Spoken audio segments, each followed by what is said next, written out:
உறுதியளிப்பு. இலங்கைக்கு ஜிஎஸ்பி வரிச்சலுகை வழங்கப்பட வேண்டும் என்று ஐரோப்பிய ஆணைக்குழு ஐரோப்பிய ஒன்றியத்தில் யோசனை முன்வைப்பு. புதிய அரசியல் யாப்புக்கு அமைய 2020ஆம் ஆண்டில் ஜனாதிபதி தேர்தல் நடைபெற மாட்டாது என்று அமைச்சர் ராஜித சேனாரத்ன தெரிவிப்பு. பிரபல பாடசாலைகளுக்கு முதலாம் தரத்துக்கு மாணவர்களை சேர்த்துக் கொள்வதில் இடம்பெற்றுள்ள மோசடிகளை கண்டறிய விசேட விசாரணைகள் ஆரம்பிக்கப்பட்டிருப்பதாக கல்வி அமைச்சர் அறிவிப்பு. ஜனநாயகத்தை பாதுகாக்க அர்ப்பணிப்பு செய்யுமாறு பதவியிலிருந்து ஓய்வு பெறும் அமெரிக்க ஜனாதிபதி பராக் ஒபாமா நாட்டு மக்களிடம் வேண்டுகோள். இனி விரிவான செய்திகளை பார்க்கலாம்.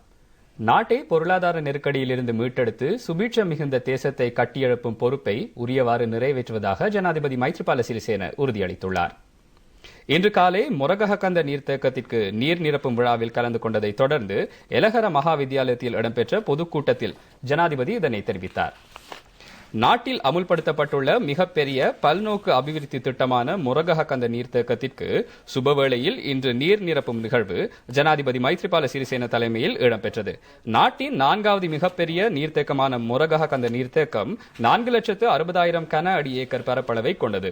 பிரதான அணைக்கட்டு மற்றும் மேலும் 2 அணைக்கட்டுகளை கொண்டதாக கடந்த 30 ஆண்டுகளுக்குள் நாட்டில் நிர்மாணிக்கப்பட்ட பாரிய நீர்த்தேக்கம் இதுவாகும்.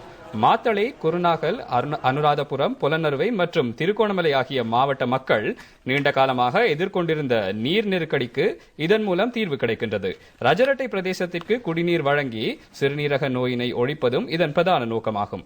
அதேபோன்று மொரகஹகந்த நீர்த்தேக்கத்தின் மூலம் 94,000 ஹெக்டேயர் நிலப்பரப்பில் இரு போகங்களுக்கும் விவசாய செய்கைகளை மேற்கொள்ள முடியும். இச்செயற்திட்டத்திற்கு $555.7 மில்லியன் அமெரிக்க செலவிடப்பட்டது. நீர்ப்பாசன வரலாற்றில் புதிய அத்தியாயத்தை ஆரம்பிக்கும் வகையில் நாட்டில் நிர்மாணிக்கப்படும் மிக நீளமான நீர்ப்பாசன கால்வாய் தொகுதியான இகல எலகர கால்வாய் தொகுதியின் நிர்மாண பணிகளும் ஜனாதிபதியினால் ஆரம்பித்து வைக்கப்பட்டன.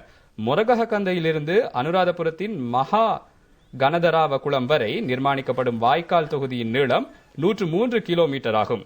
இதற்கென 6,500 கோடி ரூபாய் செலவிடப்பட்டதுடன் 5 வருடங்களில் நிர்மாண பணிகள் பூர்த்தி செய்யப்பட உள்ளன. இவ்வாறு பாரிய அபிவிருத்தி செயல் திட்டங்களை ஆரம்பித்ததன் நோக்கம் மன்னராட்சி காலத்தில் நாட்டில் இருந்த தன்னிறைவடைந்த பொருளாதாரத்தை மீண்டும் கட்டியெழுப்புவதே என்று எலகர மைதானத்தில் நடைபெற்ற கூட்டத்தில் ஜனாதிபதி தெரிவித்தார். ஜனாதிபதி மைத்ரிபால சிறிசேன இங்கு தொடர்ந்து உரையாற்றுகையில் தற்போதைய அரசாங்கத்திற்கு எந்த குற்றச்சாட்டுகளை மேற்கொண்ட போதிலும் நாட்டின் பொருளாதார நெருக்கடி கடந்த ஆட்சி காலத்தில் ஏற்படுத்தப்பட்ட கடன் சுமையினாலேயே உருவாகியது. இந்த பிரச்சனையை தீர்ப்பதற்கான பொறுப்பினை தான் உள்ளிட்ட அரசாங்கம் ஏற்றுக்கொண்டுள்ளது. தேசத்தை கட்டியெழுப்பும் செயற்பாடுகளை உரியவாறு நிறைவேற்றுவேன். மொரகஹகந்த அபிவிருத்தி திட்டம் நீர்ப்பாசன துறையின் புத்தெழுச்சிக்கு காரணமாக அமையும். நாட்டின் காலநிலைக்கு அமைய இன்று பாரிய வறட்சியை எதிர்கொள்ள வேண்டிய நிலை ஏற்பட்டுள்ளது.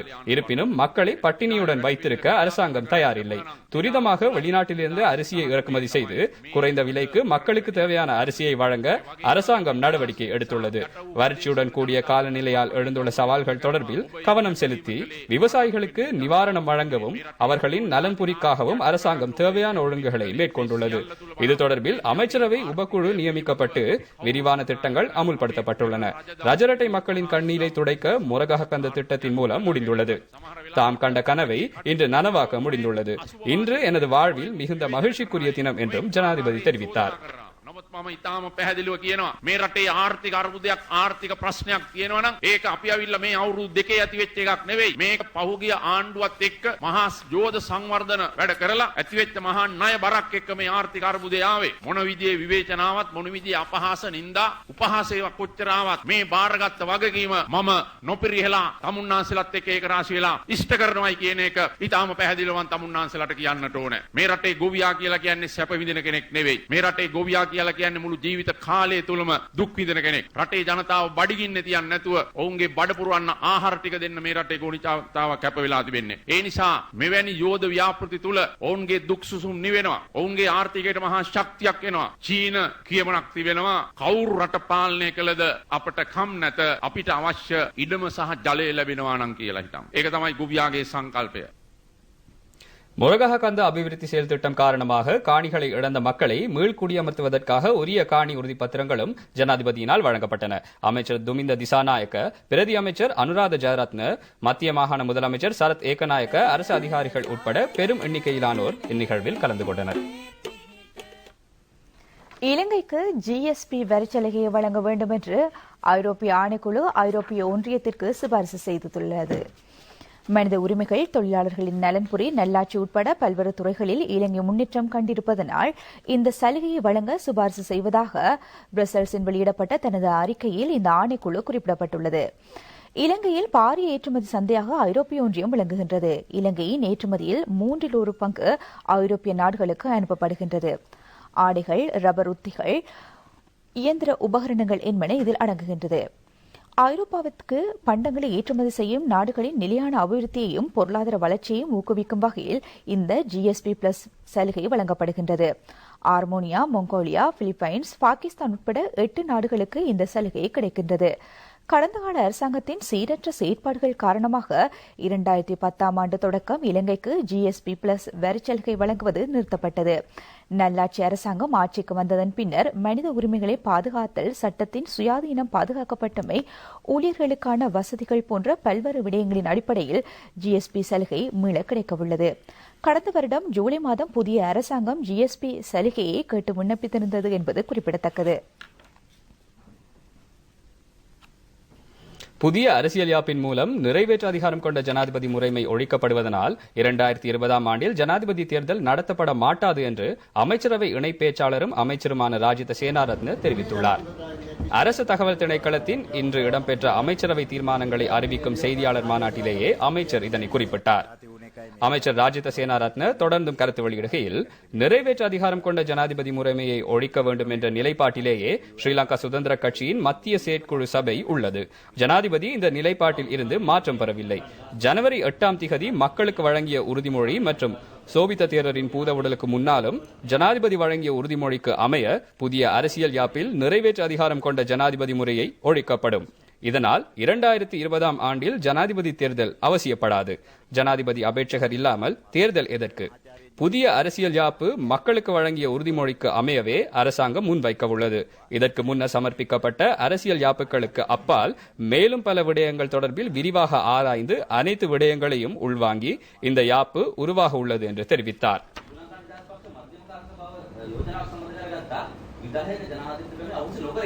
ඒකෙත් අපි සාකච්ඡා කරන්න ඕනේ ඉස්සරහට. ඒක තමයි ස්ථාවරය.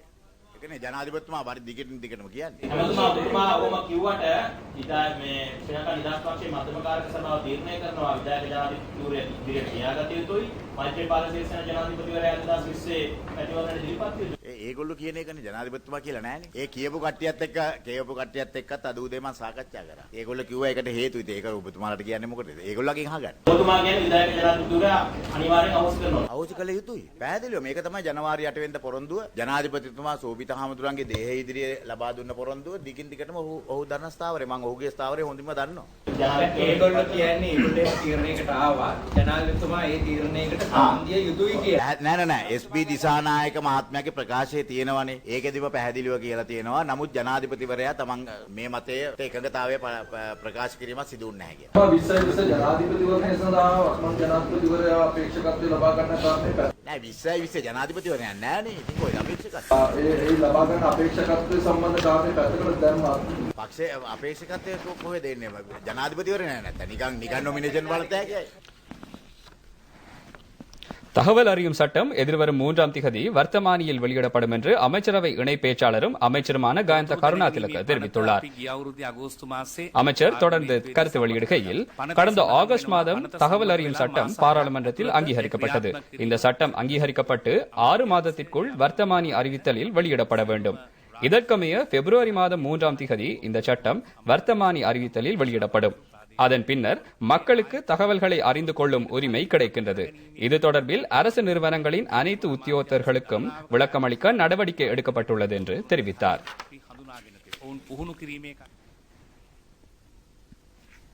முதலாம் தரத்திற்கு மாணவர்களை சேர்த்துக் கொள்ளும் போது ஒரு சில பிரபல பாடசாலைகளில் இடம்பெற்றுள்ள மோசடிகள் தொடர்பில் கண்டறிவதற்காக விசேட விசாரணைகள் ஆரம்பிக்கப்பட்டுள்ளதாக கல்வி அமைச்சர் அகில விராஜ் காரியவசம் தெரிவித்துள்ளார்.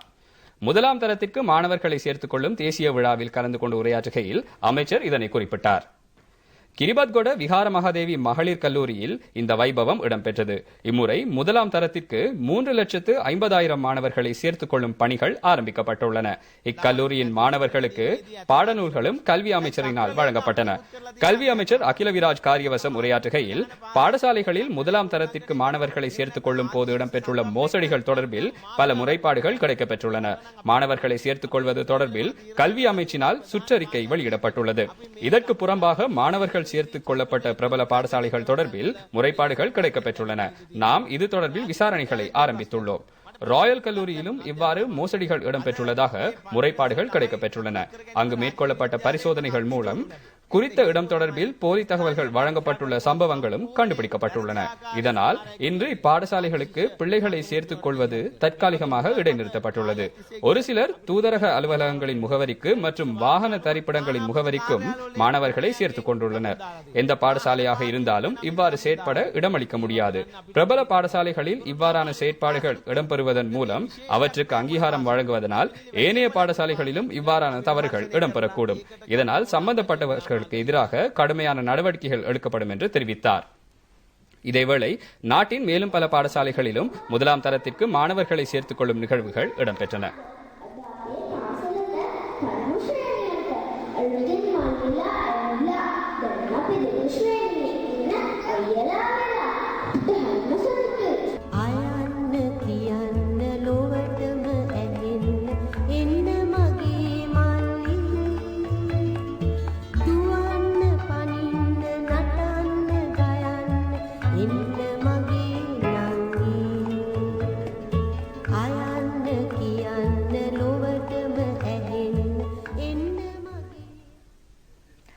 அம்பாறை மெல்வத்தை ஆரம்ப வைத்தியசாலை 1983ஆம் ஆண்டு தொடக்கம் இயங்கி வந்த போதிலும் இங்கு காணப்படும் பல்வேறு குறைபாடுகள் காரணமாக நோயாளர்கள் பல்வேறு அசௌகரியங்களை எதிர்நோக்கி வருகின்றனர்.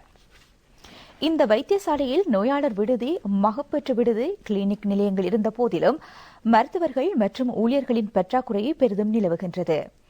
இந்த கட்டடங்கள் போதிய அளவில் பராமரிக்கப்படுவதும் இல்லை. இசிஜி போன்ற உபகரணங்கள் இருந்த போதிலும் அவற்றை இயக்குவதற்கு தகமையுள்ள உத்தியோகத்தர்களின்மை பெரும் பிரச்சனையாக உள்ளது. மல்வத்தை அண்மித்துள்ள சுமார் 15 கிராமங்களில் வாழும் மக்களுக்காக இந்த வைத்தியசாலை ஆரம்பிக்கப்பட்டது. போதிய அளவு வசதி இல்லாமையினால் தற்போது இந்த மக்கள் சிகிச்சைகளுக்காக தூர பிரதேச வைத்தியசாலைகளுக்கு செல்ல வேண்டிய நிலைமை ஏற்பட்டுள்ளது. தற்போதைய நிலைமை தொடர்பாக மக்கள் தமது கருத்துக்களை தெரிவித்தனர்.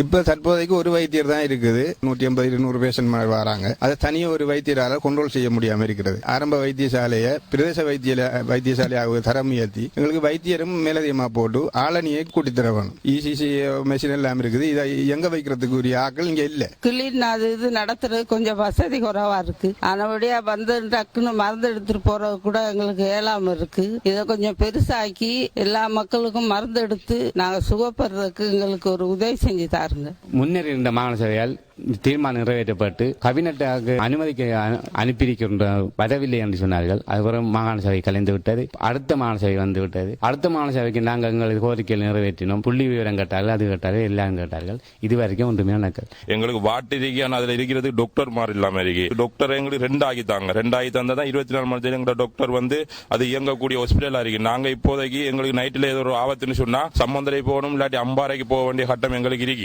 இதுக்குரிய மினிஸ்டர் ஆறுன்னு சொல்லி பார்த்து எங்களுக்கு இந்த உதவியை செய்யுங்க. நாங்க தனியின மக்கள் 3 இன மக்கள் ஒத்துமையா வாழ்ற இடம் இது. எங்க ஏரியாவுல மினிஸ்டர் இருக்காங்க, எம்பி மாதிரி இருக்காங்க. ஆனா இது யாரும் பார்த்து கொள்றாங்கல்ல, யாரும் கண்டு கொள்றாங்கல்ல.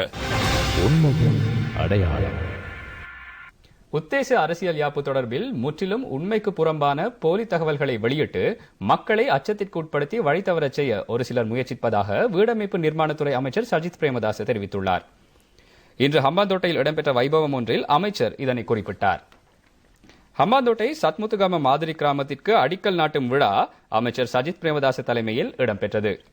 மீள் எழுச்சி பெறும் எழுச்சி கிராம வேலை திட்டத்தின் கீழ் நிர்மாணிக்கப்படும் 244வது கிராமம் இதுவாகும். அமைச்சர் சஜித் பிரேமதாச தொடர்ந்து உரையாற்றுகையில், இன்று நாட்டில் போலி பிரசாரங்களை மேற்கொள்வதற்கென்று ஒரு குழு செயற்படுகின்றது. இவர்கள் தற்போது அரசியல் யாப்பு தொடர்பில் முற்றிலும் உண்மைக்கு புறம்பான தகவல்களை வெளியிட்டு மக்கள் மத்தியில் அச்சத்தை ஏற்படுத்தி அவர்களை குழப்பி ஏமாற்ற முயற்சிக்கின்றனர். அரசியல் யாப்பின் மூலம் பௌத்த சமயத்திற்கு உரிய இடம் வழங்கப்படுவதில்லை என்றும் நாடு 2 கூறுகளாக பிளவுபடும் என்றும் அடிப்படையற்ற கருத்துக்களை தெரிவிக்கின்றனர். அன்று மாகாண சபை முறைமை கொண்டுவரப்பட்ட வேளையில் இவ்வாறே நாட்டை தீமூட்ட ஒரு சிலர் முயற்சித்தனர். இவ்வாறு இன்றும் உத்தேச அரசியல் யாப்பை அடிப்படையாக கொண்டு நாட்டில் போலி பிரசாரங்களை மேற்கொண்டு தீமூட்ட முயற்சிக்கின்றனர் என்று தெரிவித்தார்.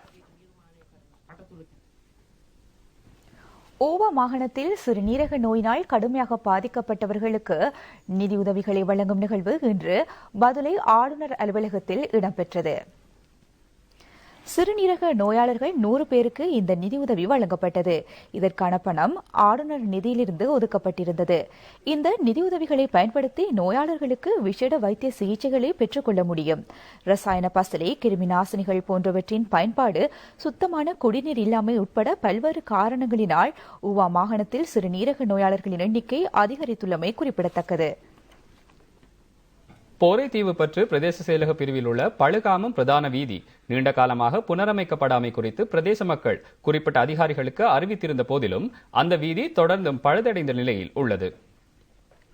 யுத்த சூழ்நிலை மற்றும் வெள்ளம் போன்ற அனர்த்தங்களினால் இந்த வீதி பெரிதும் சேதமடைந்துள்ளது. நாளாந்தம் பாடசாலை மாணவர்கள், விவசாயிகள், வர்த்தகர்கள், மீனவர்கள் உட்பட பலர் தமது அன்றாட நடவடிக்கைகளுக்கு இந்த வீதியையே பயன்படுத்துகின்றனர். சேதமடைந்த வீதியினால் 3000க்கும் அதிகமான மக்கள் பெரும் அசௌகரியங்களை எதிர்நோக்குகின்றார்கள். இந்த வீதியை புனரமைத்து தருமாறு பிரதேச மக்கள் உரிய அரசு அதிகாரிகளுக்கும் மக்கள் பிரதிநிதிகளுக்கும் பல தடவைகள் எடுத்து கூறியிருந்தனர். ஆனால் இந்த வீதி இன்னமும் புனரமைக்கப்படாத நிலையில் உள்ளது. இது தொடர்பாக மக்கள் தமது அதிருப்தியினை வெளியிட்டுள்ளனர்.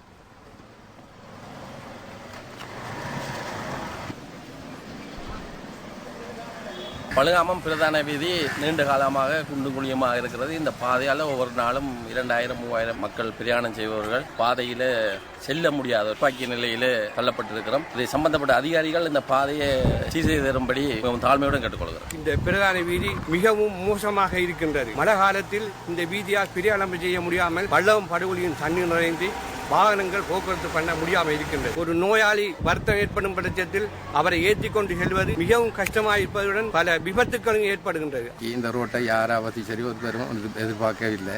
ஆனால் நெடுக எலெக்ஷன் பார நேரம் இவ்வளவு பேர் ஒதுங்கி வராங்க, ஒவ்வொரு வீடு கூட வராங்க. ஒன்றுமே இந்த நடக்க சம்பந்தப்பட்டாக்கள் வந்து இந்த முன் வந்து இந்த ரோட்டை எங்களுக்கு திருத்தி அமைச்சு தருமாறு தாழ்மையுடன் கேட்டுக்கொள்ளும். நாட்டில் தீவிரவாதிகளுக்கு இடமளிக்கப்பட்டிருந்த காலம் முடிவடைந்துள்ளதாகவும் ஜனாதிபதி மற்றும் பிரதமர் உள்ளிட்ட அரசாங்கம் தீவிரவாதத்திற்கு மீண்டும் தலை தூக்க இடமளிப்பதில்லை என்றும் தேசிய சகவாழ்வு கலந்துரையாடல்கள் மற்றும் அரச கரும மொழிகள் அமைச்சர் மனோ கணேசன் தெரிவித்துள்ளார். ஹெக்டர் ஹொப்பேகடுவ விவசாய ஆராய்ச்சி நிறுவனத்தில் இடம்பெற்ற மொழி ஊக்குவிப்பு அமைப்புகளை ஸ்தாபிக்கும் நிகழ்வில் கலந்து கொண்டும் உரையாற்றுகையில் அமைச்சர் மனோ கணேசன் இதனை குறிப்பிட்டார். நாட்டை பிளவுபடுத்த எக்காரணம் கொண்டும் நடவடிக்கை எடுக்கப்பட மாட்டாது. நாட்டிற்கே முதலிடம் வழங்கப்பட வேண்டும் என்றும் அமைச்சர் குறிப்பிட்டார். சமீபத்தில் ஹம்பாந்தோட்டையில் கைத்தொழில் பேட்டை உருவாக்க அரசாங்கம் நடவடிக்கை எடுத்த வேளையில் அதனை சீர்குலைக்க ஒரு சில சக்திகள் செயற்பட்டன. ஹம்பாந்தோட்டைக்கு கைத்தொழில் பேட்டை அவசியம் இல்லாதிருந்தால் அதனை கொழும்புக்கு வழங்குமாறு கேட்பதாக அமைச்சர் குறிப்பிட்டார். நாட்டை விற்பனை செய்வதற்கோ பிளவுபடுத்துவதற்கோ அரசாங்கம் நடவடிக்கை எடுக்க மாட்டாது என்றும் அமைச்சர் கூறினார். மொழி ஊக்குவிப்பு அமைப்புகளை ஸ்தாபிப்பது தொடர்பில் பாடசாலைகளை அறிவுறுத்துவதற்காக இந்த கருத்தரங்கு ஒழுங்கு செய்யப்பட்டிருந்தது. கொழும்பு மாவட்டத்தின் ஹோமாகம, கொழும்பு, பிளியந்தல கல்வி வலயங்களின் பாடசாலைகள் அறிவுறுத்தப்பட்டன. இந்த நிகழ்வின் போது பாடசாலைகளுக்கு அகராதிகளும் வழங்கப்பட்டன.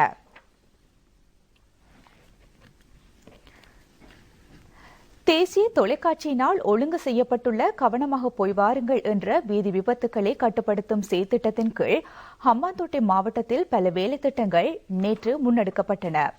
ஸ்மார்ட் டிரைவர் நிகழ்ச்சி ஹம்பாந்தோட்டை மாவட்ட செயலகத்தில் இடம்பெற்றது.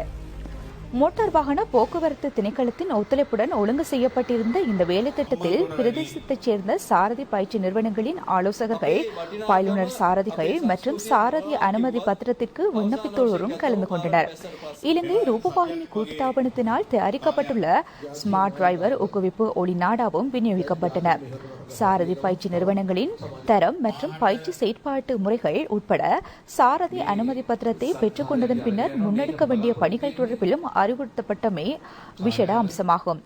மோட்டார் போக்குவரத்து ஆணையாளர் நாயகம் ஜகத் சந்திரஸ்ரீ, ஹம்பாந்தோட்டை மாவட்ட செயலாளர் WM கன்வரத்ன, இலங்கை ரூபவாகினி கூட்டுத்தாபன சந்தைப்படுத்தல் உதவி பணிப்பாளர் ஜெயஸ்ரீ விஜயரத்ன உள்ளிட்டோர் கலந்து கொண்டனர். அரசாங்கத்தினால் பிரகடனப்படுத்தப்பட்டுள்ள தேசிய ஒருங்கிணைப்பு மற்றும் நல்லிணக்க வாரத்தை முன்னிட்டு நாட்டின் பல பகுதிகளில் விசேட நிகழ்வுகள் ஒழுங்கு செய்யப்பட்டுள்ளன. அக்கரைப்பற்று பிரதேச செயலகத்தில் நல்லிணக்க பிரகடன வைபவம் மிகவும் சிறப்பாக இன்று இடம்பெற்றது. அக்கரைப்பற்று பிரதேச செயலாளர் AM அப்துல் லத்தீப் தலைமையில் அங்கு குழுமியிருந்த அனைத்து உத்தியோகத்தர்களும் நல்லிணக்க பிரகடனத்தை ஏற்றுக்கொண்டனர். நல்லாட்சி அரசாங்கத்தின் கீழ் நல்லிணக்கத்தை வலுப்படுத்துவதற்கான அனைத்து நடவடிக்கைகளும் சிறப்பாக இடம்பெற்று வருவதாக பிரதேச செயலாளர் இங்கு குறிப்பிட்டார். தேசிய ஒருங்கிணைப்பு மற்றும் நல்லிணக்க வாரத்தை பிரகடனப்படுத்தும் தேசிய வேலை திட்டத்தின் ஆரம்ப நிகழ்வுகள் இன்று யாழ்ப்பாண மாவட்ட செயலகத்தில் அரசாங்க அதிபர் நாகலிங்கம் வேதநாயகன் தலைமையில் நடைபெற்றது. இதற்கான உறுதிமொழிகளை அதிகாரிகள் வழங்கினார்கள். இந்த வேலை திட்டத்திற்கு அமைய எதிர்வரும் வாரங்களில் யாழ்ப்பாணம் பருத்தித்துறை ஹார்ட்லி கல்லூரி மற்றும் வட்டுக்கோட்டை இந்து கல்லூரியில் இது தொடர்பான நிகழ்வுகள் இடம்பெறவுள்ளன.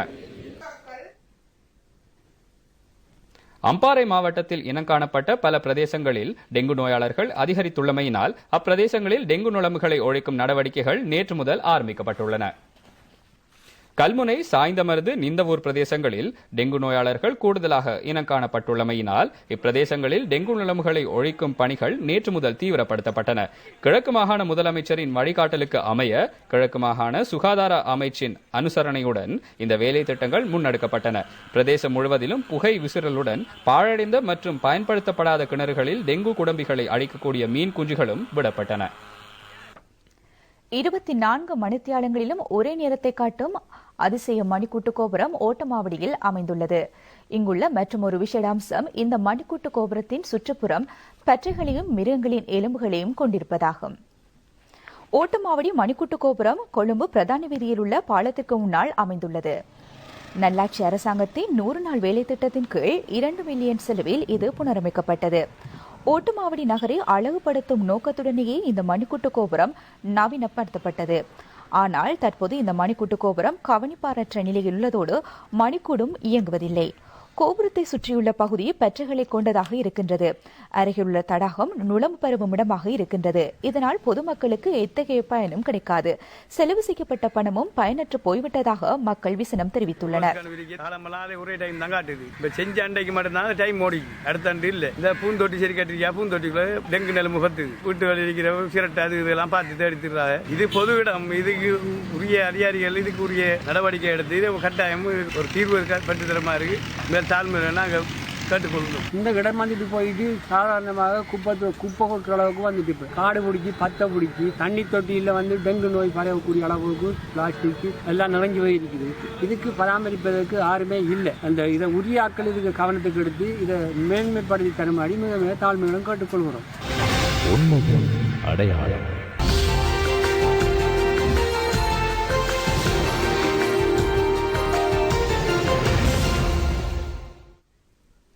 தொடர்வது வெளிநாட்டுச் செய்தி. ஜனநாயகத்தை பாதுகாக்க ஐக்கியப்படுமாறு பதவியிலிருந்து ஓய்வு பெற்றுச் செல்லும் அமெரிக்க ஜனாதிபதி பராக் ஒபாமா அந்நாட்டு மக்களை கேட்டுள்ளார். கடந்த 8 ஆண்டுகளுக்கு முன்னர் அமெரிக்கா இருந்த இடத்தை விட தற்போது பலமடைந்துள்ளதாக தமது ஆதரவாளர்கள் மத்தியில் அவர் தெரிவித்துள்ளார். அமெரிக்க ஜனாதிபதி பதவியிலிருந்து விடைபெற்றுச் செல்லும் நிகழ்வு நேற்று சிகாகோவில் இடம்பெற்றது.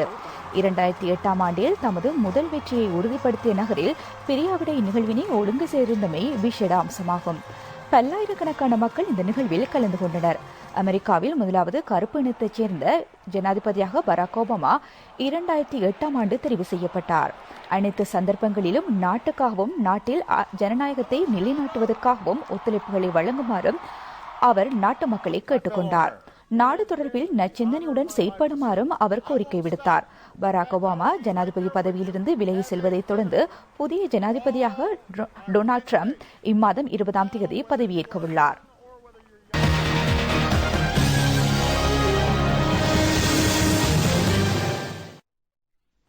தொடர்வன விளையாட்டுச் செய்திகள்.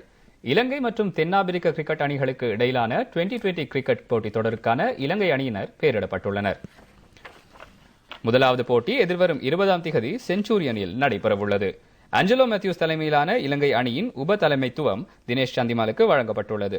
தனுஷ்க குணதிலக்க, சி குகே பிரசன்ன, நிரோஷன் திக்வல்ல, சுரங்க ரத்மல், நுவான் பிரதீப், இசுரு உதான, குஷால் மெண்டிஸ், தனஞ்சய டி சில்வா, அஷேல குணரத்ன, சச்சின் பத்திரன, லக்ஷான் சந்தகன், தக்ஷில டி சில்வா மற்றும் நுவான் குலசேகர ஆகியோர் அணியில் ஏனைய வீரர்களாவர். இலங்கை மற்றும் தென்னாப்பிரிக்காவுக்கு இடையில் இடம்பெறும் இறுதி டெஸ்ட் கிரிக்கெட் போட்டி நாளை தென்னாப்பிரிக்காவின் ஜோஹானஸ்பர்க் மைதானத்தில் ஆரம்பமாகும். 3 போட்டிகளை கொண்ட தொடரில் 2-0 என்ற அடிப்படையில் தென்னாப்பிரிக்கா அணி முன்னணியில் உள்ளது. இனி செய்திகளின் நிறைவாக சாராம்சம். நாட்டை பொருளாதார நெருக்கடியிலிருந்து மீட்டெடுத்து சுபிட்சம் மிகுந்த தேசத்தை கட்டியெடுக்கும் பொறுப்பை உரியவாறு நிறைவேற்றுவதாக ஜனாதிபதி உறுதியளிப்பு. இலங்கைக்கு ஜிஎஸ்டி வரிச் சலுகை வழங்கப்பட வேண்டும் என ஐரோப்பிய ஆணைக்குழு ஐரோப்பிய ஒன்றியத்தில் யோசனை முன்வைப்பு. புதிய அரசியல் யாப்பிற்கு அமைய 2020ஆம் ஆண்டில் ஜனாதிபதி தேர்தல் நடைபெற மாட்டாது என்று அமைச்சர் ராஜித சேனாரத்ன அறிவிப்பு. பிரபல பாடசாலைகளுக்கு 1ஆம் தரத்திற்கு மாணவர்களை சேர்த்துக் கொள்வதில் இடம்பெற்றுள்ள மோசடிகளை கண்டறிய விசேட விசாரணைகள் ஆரம்பிக்கப்பட்டுள்ளதாக கல்வி அமைச்சர் தெரிவிப்பு. ஜனநாயகத்தை பாதுகாக்க அர்ப்பணிப்பு செய்யுமாறு பதவியிலிருந்து ஓய்வு பெறும் அமெரிக்க ஜனாதிபதி பராக் ஒபாமா நாட்டு மக்களிடம் வேண்டுகோள். இத்துடன் இன்றைய தேசிய தொலைக்காட்சியின் செய்திகள் நிறைவுபடுகின்றன. நாம் இன்று உங்களுடன் இணைந்து உங்கள் விவகாரங்களில் கவனம் செலுத்த காத்திருக்கின்றோம் என்பதை மகிழ்வுடன் அறிய தருகின்றோம். வணக்கம்.